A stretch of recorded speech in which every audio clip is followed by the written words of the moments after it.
अस्सलाम वालेकुम फ्रेंड्स, उम्मीद करती हूँ आप सब लोग खैरियत से होंगे। आज मैं आपके लिए लाई हूँ class 10th chemistry chapter number 15 का lecture number 7 water pollution.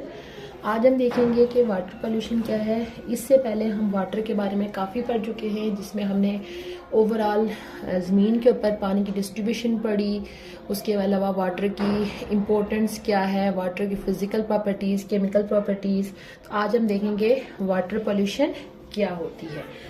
Water के अंदर डिफरेंट चीज़ों की एडिशन जो कि उस पानी को यूज़ के काबिल यानी कि अनफिट कर देती है, जिसको हम नॉर्मल ना तो इंसानों के यूज़ के काबिल रहता है और ना ही वो इन्वायरमेंट के लिए सेफ़ होता है। तो उसको हम बोलेंगे वाटर पोल्यूशन। कैसे, यानी किन किन चीज़ों की पानी के अंदर एडिशन, बैक्टीरिया की एडिशन, उसके अलावा वायरस की एडिशन, और उसके अलावा ऐसे माइक्रो ऑर्गेनिज्म जो कि हमें नॉर्मल आंख से नज़र नहीं आते, इन सब चीज़ों की एडिशन जो होती है पानी के अंदर, वो पानी को इतना जहरीला बना देती है कि वो पानी जो है वो पीने के काबिल नहीं रहता। यानी कि इन सब चीज़ों की addition of bacteria, virus, micro organism and other substance जो कि पानी को अनफिट करते हैं। तो वो पानी जो होगा वो नॉर्मल वाटर नहीं होगा, बल्कि वो पोल्यूटेड वाटर होगा। अब देखें कि ओवरऑल जैसे हमने पानी की डिस्ट्रीब्यूशन पढ़ी थी, तो उसकी डिस्ट्रीब्यूशन में हमने देखा था कि तकरीबन ऑलमोस्ट जितना भी पानी इस ज़मीन के ऊपर मौजूद है, उसमें से जस्ट 1% पानी ऐसा है जो कि जिसको फ्रेश वाटर कंसिडर किया जाता है, जो कि इंसान जो है उसको अपने यूज़ उसको कर सकते हैं। ओवरऑल यानी कि अगर हम जितना भी पानी इस दुनिया पे मौजूद है, उस पानी में से तकरीबन जो है वो 25% वाटर ऐसा है जो कहाँ पे चला जाता है, यानी कि नदी नालों की फॉर्म में, स्ट्रीम्स यानी कि नदी नालों की फॉर्म से होता हुआ वो चला जाता है रिवर में। ठीक है, ये जितने भी आप देखें, जितने भी नदी नाले, उनका बहाव जो होता है वो नीचे की साइड पे होता है, और एक टाइम ऐसा आता है कि वो सारे नदी नाले आपस में जमा होते होते कहाँ पे लास्ट में मिल जाते हैं, रिवर में। अब जितने भी रिवर होते हैं उनकी लास्ट डेस्टिनेशन क्या होती है, ओशन। यानी कि जितना भी दरियाओं का पानी है वो कहाँ पे शामिल हो जाता है, जाके समुद्रों के अंदर शामिल होता है, फिर वो पीने के काबिल नहीं रहता। उसके अलावा जो बाकी पानी है वो क्या होता है कि जब उसको ह्यूमन यूज़ करते हैं तो या तो वो पानी एवापरेट होके फ़ज़ा में चला जाता है। ठीक है, एवापरेट होके कहाँ पे जाएगा, एटमॉस्फेयर के अंदर चला जाएगा। अब देखें, जो एटमॉस्फेयर के अंदर पानी है उसको तो ह्यूमन इस्तेमाल नहीं कर सकते। उसके अलावा फिर या तो वो क्या कर परकुलेट्स करके, यानी जज़ब होके किधर चला जाएगा, ज़मीन के अंदर चला जाएगा, साइल के अंदर चला जाएगा। और साइल के अंदर जाने के बाद वो कौन से वाटर का हिस्सा बन जाएगा, ग्राउंड वाटर का हिस्सा बन जाएगा। अब वो पानी भी यानी कि ह्यूमन यूज़ नहीं कर सकते। यानी ओवरऑल आप समझ लें कि बहुत कम पानी ऐसा है जो कि इंसानों के यूज़ के काबिल होता है।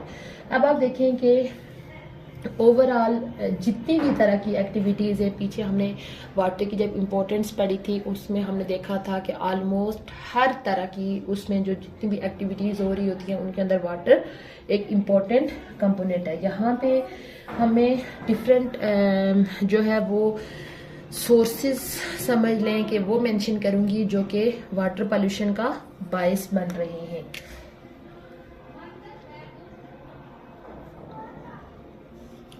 मैं 1 बाय 1 इन सोर्सेज को डिस्कस करूंगी। वो कौन कौन से सोर्सेज हैं, life stock management, life stock waste, यानी कि जो बड़े लेवल पे जो होती हैं, जहाँ पे यानी कि मवेशियों को रखा जाता है, उनका जो वेस्ट मटेरियल होता है उसकी जब आगे उसको डिस्ट्रॉय करने के लिए जो मेथड यूज किए जाते हैं, वो सारे जो है वो कहीं ना कहीं पानी को क्या कर रहे होते हैं, आलूदा कर रहे होते हैं। उसके अलावा लैंड फील्स। यानी इसमें ये किया जाता है कि जो डिफरेंट जगहों से लेने वाला जितना भी वेस्ट मटेरियल होता है उसको आप समझ लें कि बड़े बड़े आप समझ लें कि गड्ढे खोद के उसके अंदर भर लिया जाता है। तो वो ज़मीन के इंटरनल पार्ट के अंदर उस चीज़ जितना भी गंद डाला जाता है उसके अंदर डिकम्पोजिशन होती है। वो डिकम्पोजिशन होके वो जितना भी गंद होता है, केमिकल्स होते हैं, वो ग्राउंड वाटर रेजरवायर के अंदर शामिल होके जो ग्राउंड वाटर होता है उसको क्या कर रहा होता है, आलूदा कर रहे होते हैं। उसके अलावा एग्रीकल्चर यानी कि ज़राअत का जो महकमा है वो फसल को इंक्रीज़ करने के लिए डिफरेंट तरह की केमिकल्स यूज़ करते हैं, खादें यूज़ करते हैं, पेस्टिसाइड यूज़ करते हैं, इंसेक्टिसाइड्स यूज़ करते हैं। तो वो सारे जो है वो कहीं ना कहीं लास्ट पे किसके अंदर शामिल हो जाते हैं, पानी के अंदर शामिल होकर उसको आलूदा कर रहे होते हैं। उसके अलावा पेस्ट को किल करने के लिए जो पेस्टिसाइड यूज़ किए जाते हैं ये भी पानी को आलूदा कर रहे होते हैं। उसके अलावा हमने देखा था कि जब एक कंट्री से दूसरे कंट्री में समुद्रों के यानी बहरी जहाज़ों के लिए जब ऑयल या पेट्रोलियम प्रोडक्ट एक कंट्री से दूसरे कंट्री में जाते हैं तो जब उनको यानी कि बहरी जहाज़ों से शिफ्ट किया जाता है ऑयल टैंकर्स के अंदर, तो उस दौरान जो है वो बहुत सारा ऑयल ऐसा है जो कि पानी के अंदर शामिल हो जाता है, जो कि पानी का बहुत ज़्यादा ऑयल लीक्स कि ये पानी को आलूदा करता है। उसके अलावा सेप्टिक टैंक्स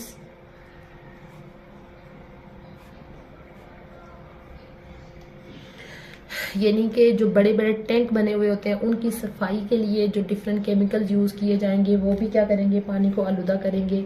उसके अलावा डिफरेंट केमिकल्स की या डिफरेंट मिनरल्स की जब माइनिंग की जाती है उसके दौरान भी जो होगा यानी कि ये वाटर आलूदा होगा।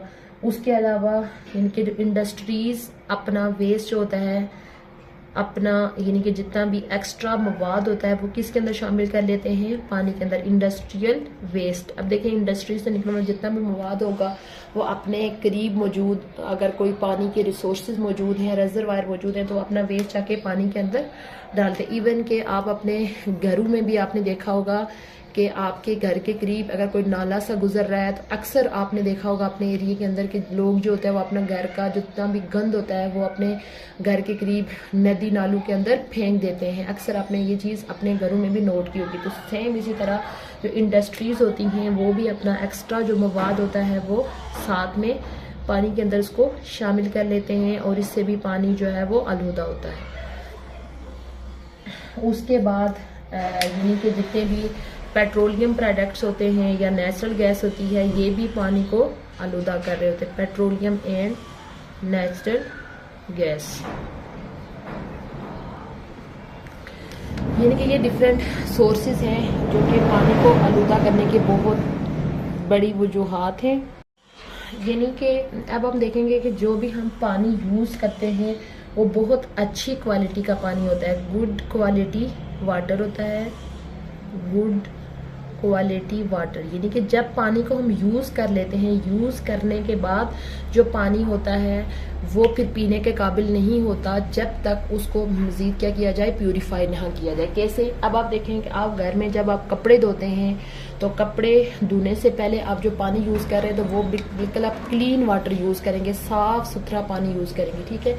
जब आप उस पानी के अंदर आप सर्फ डाल के अपने कपड़े धो लेंगे तो अब वो जो कपड़े धोने के बाद पानी बचेगा, अब वो देखें वो पानी पीने के काबिल या इस्तेमाल के काबिल नहीं रहेगा, क्योंकि उसके अंदर एक तो सर्फ डालने से केमिकल शामिल हो गया है, उसके अलावा साथ में जो अपने कपड़े धोए कपड़ों की मैल मट्टी वो सारा कुछ जो है वो उस पानी में शामिल हो गया। अब वो जो पानी है उसको आप क्या कर देते हैं, डिस्पोज कर देते हैं, उस पानी को मज़ीद यूज़ नहीं करते। अब उस पानी को अगर दोबारा पीने के काबिल या यूज़ के काबिल बनाना है तो उस पानी को जब तक प्यूरिफाई नहीं किया जाता उसको दोबारा यूज़ नहीं किया जा सकता। यानी कि हम पानी तो यूज़ करते हैं बहुत अच्छी क्वालिटी का पानी, बट यूज़ करने के बाद जो पानी होगा। अब इसी तरह आप देखेंगे आप घर में जब आप वो धोते हैं, बर्तन धोते हैं, तो आप बर्तन धोने से पहले बिल्कुल आप साफ क्लीन वाटर लेंगे, गुड क्वालिटी वाटर लेंगे, बट उसके बाद जब उस पानी को आप एक दफ़ा यूज़ कर लेंगे तो वो जो पानी होगा उसके अंदर बर्तन धोने वाला साबुन प्लस आपके बर्तनों का जो गंद लगा हुआ होगा बर्तनों के साथ सालन वो चीज़ें पानी में शामिल हो जाएंगी। अब वो पानी जो है वो इस्तेमाल के काबिल नहीं रहेगा जब तक उसको दोबारा प्यूरिफाई ना किया जा सके। यानी कि जो पानी एक दफ़ा यूज़ होता जा रहा है उसको प्यूरिफाई किए बगैर दोबारा हम उसको यूज़ नहीं कर सकते। इसीलिए हमें जो है वो सबसे पहले तो हमें ये पता होना चाहिए कि वो कौन कौन सी चीज़ें हैं जो कि पानी को आलूदा कर रही हैं, उनके सोर्सेज क्या हैं और पानी को हम इस आलूदगी से कैसे बचा सकते हैं। इसलिए हम नेक्स्ट स्टेप पढ़ने जा रहे हैं कि वो कौन कौन से मेजर वाटर पॉल्यूटेंट हैं और उनके सोर्सेज कौन से हैं, यानी उन वाटर पॉल्यूटेंट के मेन सोर्सेज कौन से हैं। मैं मेजर वाटर पॉल्यूटेंट के नेम और उनके सोर्सेज को डिस्कस करने जा रही हूँ। जैसे कि मेन वाटर को आलूदा करने का एक मेन सोर्स है मिनरल्स एंड केमिकल्स, यानी कि डिफरेंट तरह के मिनरल्स और डिफरेंट तरह के केमिकल्स। अब ये जो मिनरल्स और केमिकल जो है वो इनके सोर्सेज कौन कौन से हैं, ये मिनरल्स और केमिकल कहाँ से आते हैं। ये इनऑर्गेनिक केमिकल्स हो सकते हैं, इनऑर्गेनिक केमिकल्स, उसके अलावा एसिड्स के अंदर से केमिकल शामिल हो सकते हैं, बेसिस हो सकते हैं ये केमिकल, उसके अलावा डिफरेंट सॉल्ट्स हो सकते हैं और हैवी मेटल्स हो सकती हैं जो कि डिफरेंट इंडस्ट्रीज़ के अंदर इनको यूज़ किया जाता है। उसके अलावा पानी की आलूदगी की एक और पॉल्यूटेंट है सेडिमेंट्स।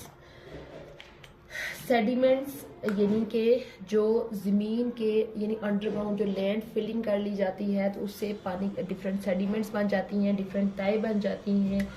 तो उसके मेन सोर्सेज है सिल्ट, उसके अलावा सॉइल इरोजन यानी कि जो बारिश की वजह से या लैंड स्लाइडिंग की वजह से जो इरोजन हो जाती है, और स्ट्रिप माइनिंग यानी कि डिफरेंट मट्टी की एक बड़ी बड़ी स्ट्रिप्स उठा के उनके अंदर से माइनिंग की जाती है।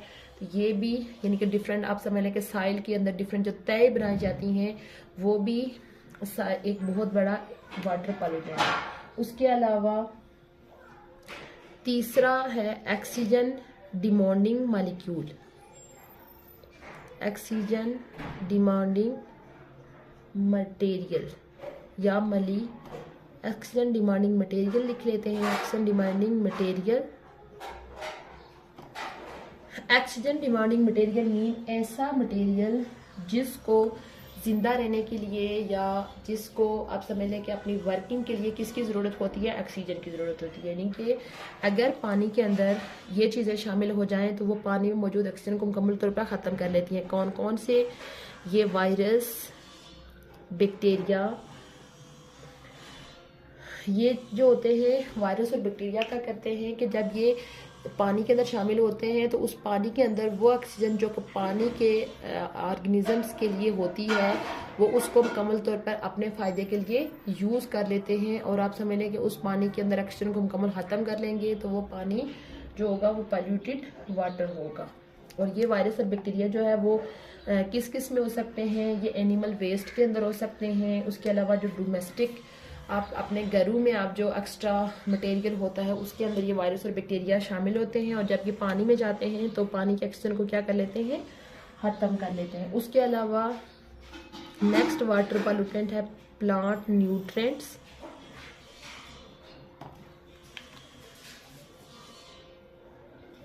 अब आप देखें कि ज़राअत जो वाले जो होते हैं, एग्रीकल्चर वाले जो होते हैं, वो क्रॉप्स की कल्टीवेशन को इंक्रीज़ करने के लिए, उसकी जो यील्ड है उसको इंक्रीज़ करने के लिए वो डिफरेंट तरह की फर्टिलाइज़र यूज़ करते हैं, जैसे नाइट्रेट फर्टिलाइज़र और फास्फेट फर्टिलाइज़र।